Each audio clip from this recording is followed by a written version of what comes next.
With the 2024 general election having effectively been wrapped up with Republicans retaining 53 Senate seats, having a net gain of 4, it's time for us to look in the future to 2026. So in today's video, we're going to be figuring out who will win the Senate elections in 2026. Now obviously the Senate is pretty vital for both parties. If Donald Trump wants to do anything after 2026, he'll have to cling on to the Senate as well as the House. So in today's video, we're going to be taking a look at if Republicans will actually be able to hang on to the Senate in 2026. Now starting off here with this map here, you see that Democrats have 34 seats not up for re-election, while Republicans have 33. I'm going to start off here by filling in the Republican safe states. These are more preliminary because we're almost 2 years away from the general election, but these are not states that are expected to be super competitive. And they're not something that are super surprising. What we see is that states like West Virginia, Kentucky, South Carolina, they're obviously not going to be really contested states. These are states where I expect the Republican Party to win by at least a 12% margin. And as of right now, that already brings the Republican Party up to 49 Senate seats, to the Democratic Party at 34. As we all know at this point in time, Republicans, all they need to win is 50 Senate seats in order for them to win the Senate control, because the Republican Party does have the Vice President, Mike Pence, to break any tie in favor of them. So as you can see, Republicans start off with a very strong position, despite initially being down a Senate seat in the initial tally. Now, Democrats, of course, have their own safe states. States I expect them to win by more than 12 percentage points: Oregon, Illinois, Delaware, New Jersey, Rhode Island, Massachusetts. Is effectively essentially all the safe states that the Democratic Party is going to get. However, they're going to end up winning quite a few likely states as well. Colorado, New Mexico, Virginia, and the state of New Hampshire are all considered likely states for the Democratic Party, and the characterization behind that is very simple. You see that in all of those states in 2020, Democrats won by relatively solid margins. Mark Warner in Virginia won by 12, Jeanne Shaheen in New Hampshire won by 15, John Hickenlooper in Colorado won by 9, while Ben Ray Lujan in New Mexico was able to prevail by 6, the narrowest of all these states, but nonetheless a Democratic victory. Incumbents are generally difficult to unseat because they have the benefit of the doubt in terms of name recognition, and incumbents generally outrun their party candidates by about 2 to 3%, especially on a statewide level. Furthermore, all of these states are generally more partisan in favor of the Democratic Party, of course with the exception of the state of New Hampshire, but that incumbent Jeanne Shaheen is extremely popular. So all in all, I do believe that all 4 of these states will be considered likely Democrat. Now we go to some of the states that will be considered likely Republican, and that should boost the Republican Party over the top here. So I do believe the states of Texas and Iowa will be considered likely Republican. The reason is fairly simple. In 2020, in the state of Texas, John Cornyn defeated MJ Hagar, the Democrat in this race, by roughly about 9.6%, very close to a 10% margin. Although Texas has been trending towards the Democratic Party in recent decades, in 2024, we all know that Donald Trump easily cruised to victory in the state of Texas, defeating Kamala Harris by a whopping 14 percentage points, which is essentially a safe margin. That being said, John Cornyn is still running as the White House Party, and the White House Party generally doesn't do as well in these midterm elections. So I think Cornyn will win by roughly 12%, which is considered likely. Now we go to the other state here in the state of Iowa. Joni Ernst in 2020 faced a pretty stiff challenge from Teresa Greenfield. Greenfield had a substantial amount of fundraising, and she still wasn't able to come that close to Joni Ernst. Of course, the Republican Party will face a pretty major advantage in terms of the statewide results. Democrats do have the midterm advantage, but that's not going to be enough. Greenfield had all the funding she needed, and she couldn't even come close. Democrats will not waste time in the state of Iowa. Now that already boosts the Republican Party up to 51 seats. As I've explained, they only need really 50 in order to end up winning the Senate elections. However, the numbers do end up mattering because in 2028, Republicans also don't have that favorable of a map, and it would definitely matter how many seats they get in 2026. Now going for the Democratic Party and their lean states. Of course, I'm going to start off here in the state of Minnesota. This is not that surprising. In 2020, Tina Smith defeated Republican Jason Lewis by roughly about 5%. Now, this race was interesting because there was a lot of third-party vote. Kevin O'Connor, the independent, was able to squeeze out roughly 6% of the vote statewide. And again, there were a lot of third parties. Tina Smith was someone who was elected in a special election. Now she's officially an actual senator from the state of Minnesota. So there's a lot of factors here to end up considering and weighing. That being said, Tina Smith, there's nothing too well not a significant factor where the constituency in Minnesota really likes her, but there's no reason for voters to especially dislike her either. And again, this is a midterm election where the incumbent White House party is the Republican Party, and thus I do believe that Tina Smith should be able to win. Of course, Minnesota has been right trending in recent years. However, Democrats still have a pretty strong grip in Minneapolis. Thus, I do think that Tina Smith at this moment in time should be favored in the state of Minnesota. Now we have 4 states that are really quite competitive, and I'm going to go through each and every one of them. Starting off here in the state of Michigan. In the state of Michigan here, we have, in 2024, we had Elisa Slotkin defeating Mike Rogers by a margin of roughly about 0.35% when all was said and done. This is, of course, one of the closest races in Michigan history, with the Democrat Elisa Slotkin barely edging out Republican Mike Rogers. Now, this race was significant because it shows that Michigan can really be a really competitive state. What we thought coming into the election, generally the mainstream media, as well as myself, thought that Elisa Slotkin was going to win somewhere between by a 2% margin and a 4% margin. But Slotkin only won by 0.3%. That is very tight, especially as someone who was definitely considered more electable than Mike Rogers. It shows that, again, Michigan is a state where Republicans have made significant inroads. And in 2020, again, Democrats did not do as well. Gary Peters actually underran Joe Biden. For example, Biden was able to win Kent County by 5%, but Gary Peters actually lost it.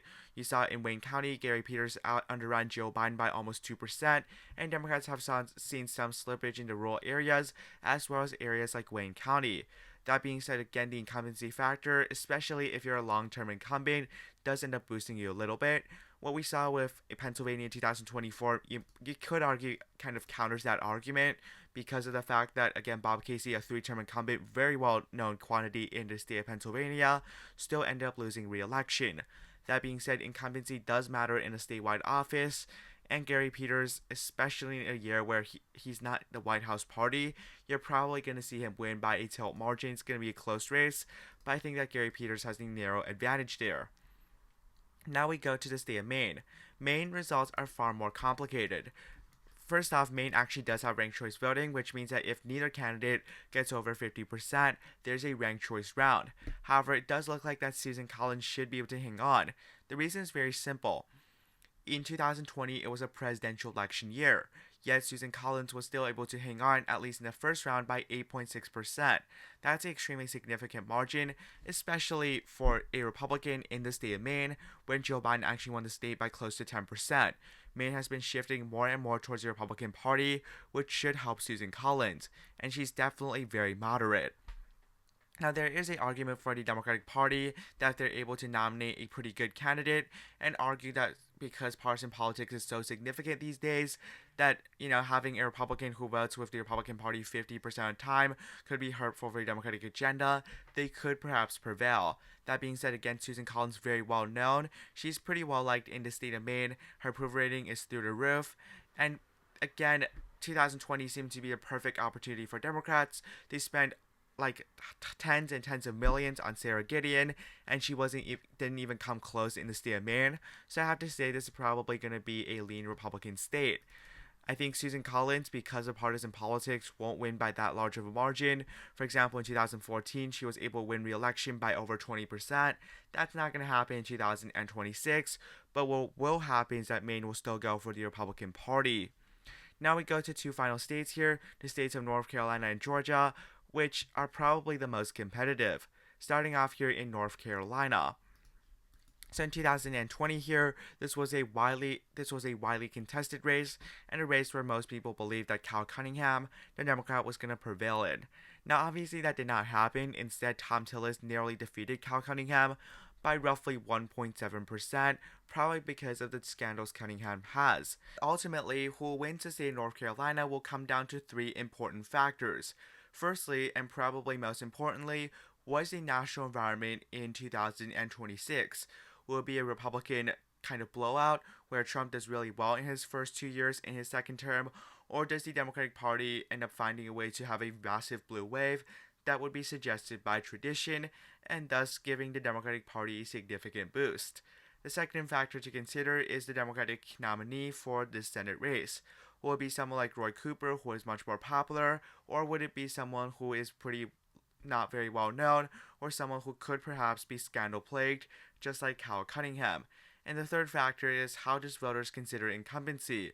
Will they hold it against Thom Tillis because he's unpopular, or will they end up voting for him because he's an incumbent and known quantity?